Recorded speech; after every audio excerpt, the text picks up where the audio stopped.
السلام علیکم ورحمۃ اللہ وبرکاتہ۔ حضرات، آج کی اس ملاقات میں ہمارے معزز علماء کرام اور خطباء اعظام کی خدمت میں اور ذمہ داران مساجد کی خدمت میں ایک مخلصانہ مشورہ یا مخلصانہ تجویز عرض کرنا ہے۔ انشاءاللہ ابھی کچھ دنوں میں 15ویں شعبان کی فضیلت والی رات آ رہی ہے۔ آپ جانتے ہیں کہ اس موقع پر بہت سے مسلمان اس فضیلت والی عظمت والی رات کے ساتھ کیسے جاہلانہ عقائد اختیار کیے ہوئے ہیں اور کیسے غیر شرعی اعمال میں مبتلا ہوتے ہیں اور اس رات میں کن کن منکرات کا ارتکاب کرتے ہیں۔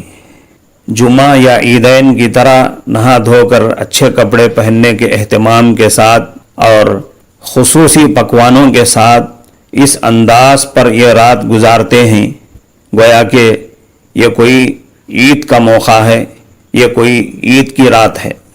ہونا تو چاہیے تھا کہ افضل و اول وقت میں باجماعت نماز عشاء سے فارغ ہو کر اپنے اپنے مکانوں میں پوری یکسوئی اختیار کر کے اعمال کے ساتھ مقدس رات کی فضیلت پانے کی کوشش کرتے، مگر ایسا کرنے کی بجائے منکرات و خرافات میں اور غیر ضروری چیزوں میں لگ کر قدر والی رات کی قدر کا مذاق اڑاتے ہیں اور اس کی فضیلت کو ضائع کرتے ہیں۔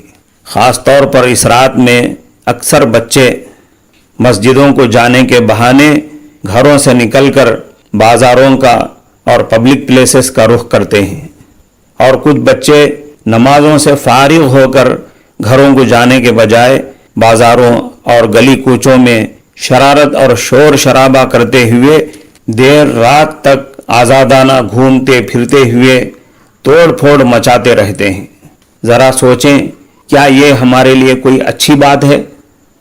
کیا علماء کرام کو اور ذمہ دار قسم کے حضرات کو اس کے متعلق فکر کرنے کی ضرورت نہیں ہے؟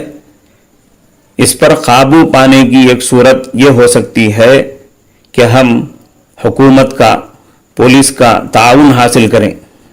جس طرح الیکشن کے موقع پر، انتخابات کے موقع پر بھاری تعداد میں پولیس کی خدمات لی جاتی ہیں، اسی طرح اس رات میں بھی پورے شہر میں پولیس تعینات کی جائے۔ یہ سن کر آپ کو بڑا تعجب ہوگا اور یہ بات آپ کو بڑی مضحکہ خیز لگے گی، مگر جو اس رات میں گلی کوچوں میں، سڑکوں پر، دکانوں کے پاس بچوں کا جو شور شرابہ دیکھنے میں آتا ہے اور ہنگامہ ہوتا ہے، اس کو دفع کرنے اور اس پر کنٹرول پانے کی یہ ایک مؤثر تدبیر ہے۔ اگر آپ یہ کہتے ہیں کہ یہ صورت کوئی آسان نہیں ہے، تو پھر دوسری ممکنہ صورت جو سمجھ میں آتی ہے اور ہمارے قابو اور کنٹرول میں ہے، وہ یہ ہے کہ اس رات میں جو مساجد میں عموماً عشاء کی نماز تاخیر سے ادا کی جاتی ہے 9، 9:30، 10 بجے، اور پھر اس کے بعد بیانات وغیرہ کا ایک لمبا سلسلہ چلتا ہے، اس نظام کے اندر تبدیلی لائی جائے۔ غور فرمائیں کہ خاص اس رات میں تاخیر سے نماز عشاء کی ادائیگی کی کوئی شرعی وجہ بھی نہیں ہے۔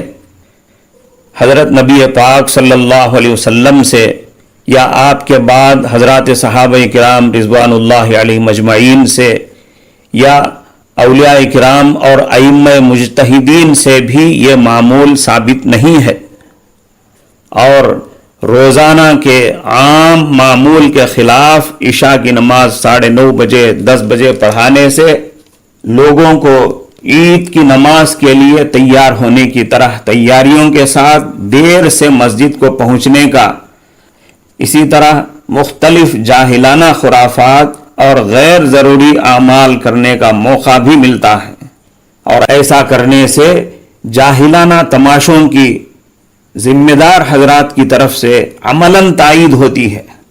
لہٰذا اس میں اصلاح کا پہلو اختیار کرتے ہوئے علماء کرام اور خطباء اعظام متعلقہ فضائل و مسائل 15ویں شعبان کی مقدس رات سے پہلے آنے والی جمعہ میں ہی بیان فرما دیں۔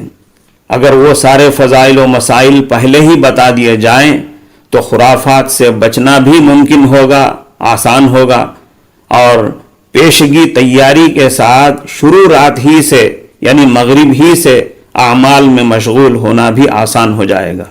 اور ظاہر بات ہے کہ جب متعلقہ ساری باتیں پیشگی بیان کر دی گئی تو آگے لوگوں کے اجتماع کی اور بیانات کی ضرورت ہی نہیں رہے گی۔ اور مناسب و معقول بات بھی یہی ہے کہ عمل کا موقع آنے سے پہلے ہی عمل کی ترغیب و ترکیب بیان کر دی جائے۔ اگر حج کا مہینہ ذی الحجہ شروع ہونے کے بعد ہم حج کے فضائل وغیرہ بیان کرنے لگیں تو کیا یہ مناسب بات ہوگی؟ اور یہاں ہمیں یہ بات ذہن میں رکھنی چاہیے کہ یہ کوئی مسلکی اختلاف کی بات بھی نہیں ہے۔ حضرات علماء متقدمین و متاخرین کا اس میں کوئی اختلاف نہیں رہا ہے۔ حضرت صلی اللہ علیہ وسلم کے پورے زمانے میں شعبان کی 15ویں رات کا کوئی خاص اجتماع نہیں ہوا۔ حضرات صحابہ کرام کا 100 سال کا دور گزرا، اس میں بھی شعبان کی 15ویں رات میں کوئی اجتماعی عمل نہیں ہوا۔ لہٰذا اس مسئلے میں مسلک کو درمیان میں بالکل نہ لائیں۔ روزانہ معمول کے وقت پر عشاء کی نماز پڑھا دی جائے، لوگ عشاء سے فارغ ہوں گے اور اپنے اپنے گھروں کو جا کر حسب توفیق اعمال میں مشغول ہو جائیں گے۔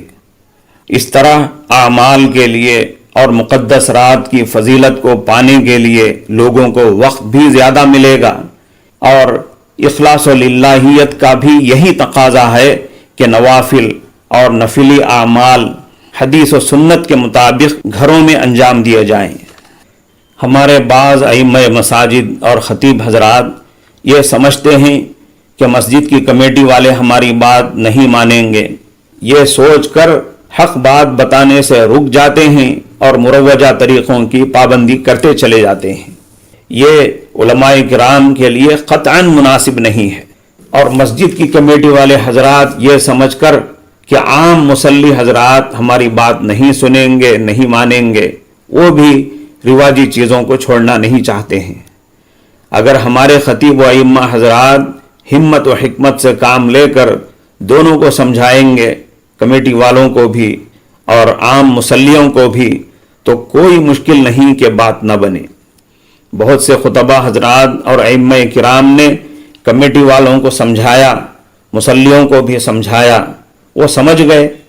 اب ان مساجد میں ایسی رواجی چیزیں ختم ہو چکی ہیں۔ اس سے معلوم ہوا کہ کمیٹی والوں میں یا عوام میں سمجھداروں کی اور حق پرستوں کی کمی نہیں ہے، بس سمجھانے کی دیر ہے۔ اور ہم دیکھتے ہیں کہ عوام میں جو سنجیدہ اور صحیح الخیال لوگ ہیں، فضیلت والی راتوں میں ایسی مساجد کو تلاش کرتے ہیں جہاں معمول کے وقت پر عشاء کی جماعت ہوتی ہے، اور وہ ان مساجد میں جا کر معمول کے وقت پر عشاء کی نماز ادا کر لیتے ہیں، پھر نماز کے فوراً بعد دیگر اعمال میں مشغول ہو جاتے ہیں۔ اس وقت ذرا رک کر کرونا وبا کے شروعاتی ماحول کو یاد کریں، جب حکومت کی طرف سے مساجد میں حصیریں ہٹا کر کھلے فرش پر نماز ادا کرنے کی تاکید کی گئی، اور مسجدوں میں بچوں اور عمر رسیدہ لوگوں کو آنے سے منع کر دیا گیا۔ اسی طرح مساجد میں عام معمول کے مطابق بڑا مجمع جمع کرنے سے بھی منع کیا گیا۔ وہ ایسا ہی موقع تھا، یعنی شعبان کی شروعات۔ اس موقع پر ہر مسلک کے علماء کرام نے اپنی اپنی مسجدوں کے مصلیوں کو سمجھا کر مسجدوں میں شب برات کے اجتماع سے منع کر دیا تھا۔ انہوں نے سمجھاتے ہوئے اپنے مصلیوں سے یہی کہا تھا کہ شب برات کے موقع پر مسجد میں آنا، جمع ہونا ایسا کوئی ضروری عمل نہیں ہے جیسے فرض نمازوں کے لیے حاضر ہونا ضروری ہے۔ اس رات کے جو بھی معمولات ہیں سب نفلی ہیں، لہذا شعبان کی 15ویں رات میں فرض نمازیں پڑھ کر سب اپنے اپنے گھروں کو چلے جائیں، اس رات کے تمام معمولات گھروں میں انجام دے لیں۔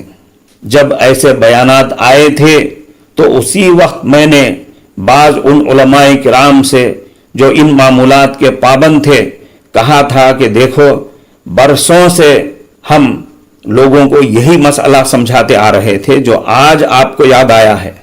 آج آپ جو مسئلہ بتا کر اپنے مصلیوں کو شب برات کے اجتماع سے منع کر رہے ہیں، یہی مسئلہ آئندہ کے لیے بھی ہوگا اور ہر سال کے لیے بھی۔ اس وقت میں نے کہا تھا کہ اگر آئندہ آپ آج کے مشورے کے خلاف شب برات میں اجتماعی اعمال کیے جانے لگیں تو میں اس دن آپ کو آپ ہی کی باتیں یاد دلاؤں گا۔ لہذا وقت کی مناسبت سے میں خصوصاً ان حضرات کو اور عموماً سبھی کو یاد دلاتا ہوں کہ آج بھی وہی مسئلہ ہے۔ اس مسئلے میں کرونا وبا کی کوئی خصوصیت نہیں ہے۔ ایسا نہیں ہے کہ کرونا جیسی وبائی ماحول میں اس رات کے معمولات نفلی بن جائیں گے اور عام حالات میں فرض اور ضروری، ایسا نہیں ہے۔ ایک بار پھر میں اپنی درخواست اور مشورہ دہراتا ہوں کہ 15ویں شعبان میں ہونے والے ہنگاموں سے کسی قدر نجات پانے کے لیے جمعہ میں ہی اس کے فضائل و مسائل بیان کر دیے جائیں اور اس رات میں معمول کے وقت پر 8 سوا 8 پر عشاء پڑھا کر چھٹی کر دی جائے۔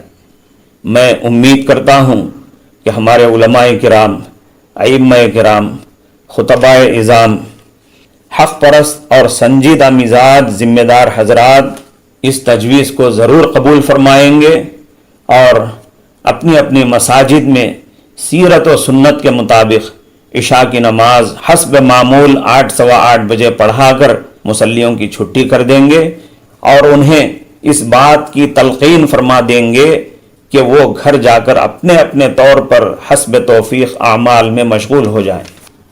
اللہ تعالی ہمارے علماء کرام اور ائمہ اعظام کو اور مسجدوں کی کمیٹی کے ذمہ دار حضرات کو اپنی شایان شان جزائے خیر عطا فرمائے۔ السلام علیکم ورحمۃ اللہ وبرکاتہ۔